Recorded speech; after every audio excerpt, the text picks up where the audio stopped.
咁但係咧喺 Rudolf Steiner 裏邊咧，佢真係好仔細咁去研究人咧嘅發展，每一年嘅發展。咁所以咧喺學校，我哋學校裏邊咧，樹雲學校裏邊咧，我哋都好着重咧，小朋友究竟佢幾時適合入小學？佢入咗小學，究竟佢小一係一個點樣嘅發展階段，以至我哋嘅課程係點樣配合佢嘅成長？咁所以咧，好似一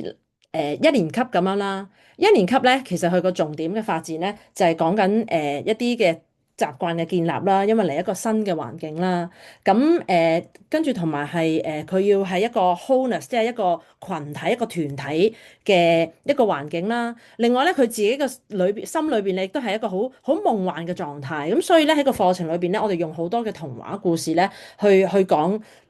去學習啦，去學英文啦，去學數學啦，因為呢個係佢理解呢個世界就係一個咁夢幻嘅世界。咁但係當佢進入二年級嘅時候咧，二年級咧就會進入咧係講緊一啲好強烈對比，強烈對比。咁咧就係所以咧喺個課程裏邊咧就會有好同埋壞嘅分別出嚟啦，就有光同暗嘅分別出嚟啦。咁所以喺個課程裏邊咧，亦都會有牽涉一啲好聖人嘅故事啦，因為聖人就係講點樣有個好嘅品德啦，點樣去幫助別人啦，點去關顧呢個世界啦，關顧佢嘅社區啦。但係另一方面咧，又會有一啲一啲伊索寓言啊，一啲寓言故事啊，就係講緊啊，原來咧人咧或者啲動物咧都有啲狡猾嘅一面嘅喎，咁佢會有啲咩後果咧咁樣樣。咁我都好記得咧，我自己咧嗰班咧喺佢二年級嘅時候咧，有個小朋友咧佢特別深刻嘅故事就叫做老鼠與獅子啊，即係老鼠好細隻，但係最後點樣救一個好大嘅獅子咁樣樣。咁因為佢會覺得咧，佢自己嘅個身體好細小，但係原來佢有好大嘅能力咧，係幫一啲比佢身形更巨大嘅一啲動物。因為我呢個學生咧，佢本身咧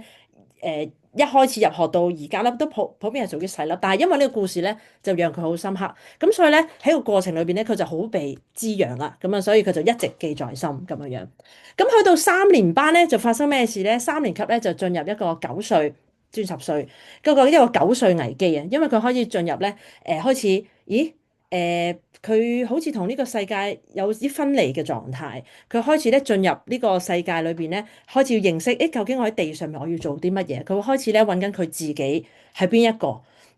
咁所以咧喺呢個時候咧，就會學校喺個課堂裏邊咧，老師就會講一啲創世嘅故事啦，即係呢個世界點樣嚟啦，佢點樣嚟咧，人點樣嚟啦，啲嘢點樣發生啦。咁所以呢一年咧，學生嘅體驗咧，亦都好多喺啲農耕啊，自己喺一啲簡單嘅房屋嘅建設啊，跟住有啲好實際操作嘅體驗啊。跟住同埋會第一次咧去參與一啲露營嘅活動啊，即係讓佢自己同屋企人啊好親密嘅關係嘅人咧，就有一個短時間嘅離開，因為其實佢心裏邊咧就係有呢個狀態發生緊，咁所以咧喺個過程裏邊咧，佢會相對因為有呢啲經驗咧，其實佢會更加安心，更加係咯，安心一啲啦，secure 一啲咁樣樣。咁啊去到4年班咧。咁佢會做啲咩咧？4年班咧就開始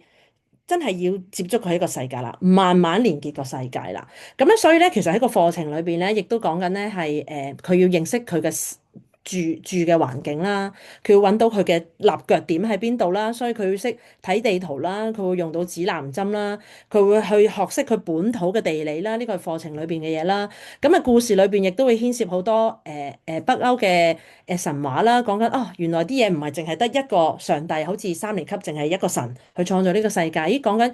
大家神都有同等嘅地位，我哋可以有自己嘅建議，不過都係會仍然有一個最大嘅領導或者一個領袖，我哋要聽從。咁但係咧，但係你可以有自己嘅聲音嘅表達。咁呢個係進入4年級。咁去到5年級咧，發生咩事咧？5年級咧就係好好咁就真係落咗落個地下度，一個更美、更平衡嘅狀態出現啦。佢個身體嘅發展咧會更加平衡啦，更加優美啦。喺佢學習裏邊咧，佢會學習呢個古文明啊，古文明嘅歷史。咁咧就由古印度啦，去到波斯文化啦，去到埃及文化啦，跟住去到希臘啦，咁啊去到好多文學啊，一啲體能上嘅嘢啦。咁所以咧有一個好大嘅特點喺5年級咧，就係點樣俾佢展現到佢個狀態咧？就係五年級咧就會有個古樂會。係啦，一個係香港嘅幾間華德福學校一齊咧就會有個運動會。咁咧學生又要露營啦，個過程咧佢要認識其他人啦，咁喺個過程咧佢亦都要繼續訓練佢嘅身體啦。到最尾腳咧佢就有一個好似運動比賽，一個傳統奧運會嘅比賽咁樣樣。咁佢個重點咧唔係要贏人哋，而係點樣睇到自己嘅成長同埋睇到自己嘅轉變。佢要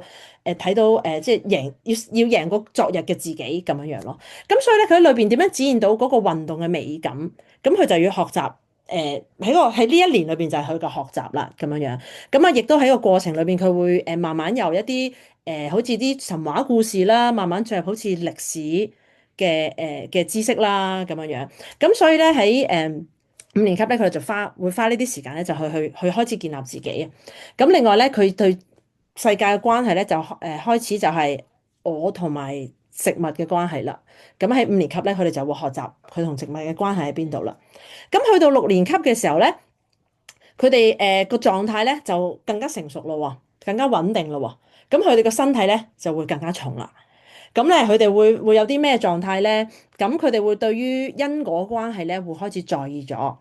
或者甚至需要學習嘅。咁所以咧喺呢一年咧，佢哋就會學一啲地質啦，關於地球物質嘅嘢啦，因為其實亦都係我哋身體嘅物質嘅一個部分啦。咁又會學到物理學啦、physics 啦咁樣樣，咁亦都會學習到business math 啦，一啲商業數學啦，因為要實際應用喺個社會度。哦，原來我做咗 A 呢樣嘢咧，我就會有 B 呢個結果噶啦。咁所以咧喺六年班咧，佢哋就會開始咧啲嘢要精準啦，要懂得去觀察啦咁樣樣。咁咧亦都會睇到佢嘅轉變咧，就係佢哋會開始咧原本係一啲好活躍嘅小朋友咧，去到咧進入青少年階段前期咧，咁佢就會開始感覺自己好似唔係好願喐啊咁樣樣。咁我因為我個班咧而家係六年班尾啦，已經去到。咁咧我係觀察到咧佢六年班開頭到六年班尾而一個轉變咧係好明顯，就係明明佢哋一班好活躍嘅小朋友，對於好多事情咧都好雀躍、好興奮嘅。但係咧原來去到六年班咧係因為好多因為佢身體嘅轉變咧，咁所以咧令到佢咧有種好沉重嘅狀態，咁變咗佢就更加唔想喐啦。咁所以就覺得啊，好似好難推動去做一啲嘢。咁啊，所以呢個時候咧就更加要有啲更有趣嘅故事啊，更有趣嘅活動咧，就同佢一齊去做。咁咧一路發展落去嘅時候咧，小朋友去到中學嘅階段啦，去到即係青少年嘅階段啦。咁佢開始咧就一到六年班咧就係講緊佢一個情感嘅發展。咁但係去到六年班開始咧，去到去十十二到十八歲係啦，呢個階段咧，咁佢就開始發展緊佢嗰個智性，即係個頭腦嘅發展。咁所以咧，佢就更加需要喺科學上面咧，就會嘅內容就會更加豐富啦。咁咧佢會講到天文學啦，會講到化學啦，會講到喺個歷史裏邊更加認識呢個世界其他嘅continent 啊，其他地方究竟係個發展係點樣啦。跟住甚至佢開始去探索呢個世界啊，咁所以咧就會講到航海歷史啊，咁佢真係離開自己熟悉嘅地方，再行得更遠嘅地方啦，咁樣樣。咁喺樹華學校咧，我哋有科咧叫做全球視野啊，叫做 Global Perspective 嘅課堂。咁呢個課堂咧，亦都俾學生有機會咧喺一啲唔同嘅議題裏邊咧做一啲討論，去探討啊，做一啲 research 研究啊，去認識啊，更加係認識啊呢個世界其實係一個即係發生緊咩事咧？點解有啲嗰啲現象出現嘅咧？咁呢個係七年班會做嘅嘢。咁一路發展落去咧，去到八年班咧就講緊更加獨立嘅狀態啦。咁啊，跟住亦都開始會有進入嗰個喺個歷史上面，亦都係進入緊呢個革命時期啊。係啦，革命之後去到現代歷史，究竟個發展係點樣樣咧？因為佢會開始佢會同你去爭論、去辯論啊，點解係咁樣？點解唔可以咁樣？咁所以佢哋會過程有好多辯論，因為佢要思考啊，佢想知道個原因。咁就唔係以前純粹咧，你以前去問你點解嘅時候咧，仲可以用啊，係因為咧天上面有個 fairies 或者有啲特別嘅魔法發生，咁而家你就唔得啦。咁你而家可能咧，你要同佢一齊去探索啊，究竟點解？不如一齊去揾翻個原因啦，咁樣樣，即係用呢一種形式去同佢好實際去討論。咁佢係更加樂在其中啊，其實。咁啊，所以咧呢個時候咧，嘅八年級嘅小朋友咧，佢哋除咗好多學術嘅學習啦，生物啦、化學啦、物理啦，跟住歷史啦，地理會學啦，中英數會學啦。咁咧另外咧佢哋仲要行得更遠啦。佢哋過去嗰幾年咧，可能都會有啲露營啊，或者有啲過夜嘅活動啊。咁但係去到8年班咧，我哋就講緊咧，我哋要帶佢行出去香港。咁咧去到亞洲嘅其他地方，究竟呢個世界亞洲係一個點樣嘅地方咧？咁點樣將我哋學咗嘅嘢親眼喺我哋喺面前展現嘅時候，哦，原來係啱嘅喎，係咁樣嘅喎，定係咦唔係喎，都有啲唔同嘅地方喎。咁喺個過程咧，又去再加強佢嘅學習。咁所以咧，其實跟住再發展落去就係9年班、10年班，係啦，11、12，我哋希望咧最終可以發展到12年班咁樣樣。咁所以咧，其實咧小朋友咧係所謂嘅 age appropriate 咧係講緊乜嘢咧？就係你每一年按住因為佢唔同嘅需要，佢嘅成長發展，跟住就為佢喺個課程裏邊咧選取一啲合適嘅內容，甚至安排啲合適嘅活動。咁所以其實成個過程咧係由佢最細個嘅時候，可能 BB 階段到幼稚園，其實講緊係一個外顯，因為佢個身體一路成長。咁但係去到小學階段咧，就講緊係開始內化，因為係一啲情感嘅發展嚟嘅。咁所以咧就慢慢咧由外而內咁樣去發展，跟住去到咧中學嘅發展咧，咁就開始去到頭腦嘅發展。咁可能好多思維啊，好多討論啊，好多 judgment 啊判斷啊，咁呢啲咧就會出現㗎啦。咁去到21歲咧，先至咧正式比較成熟咁樣去成為一個成人咁樣樣。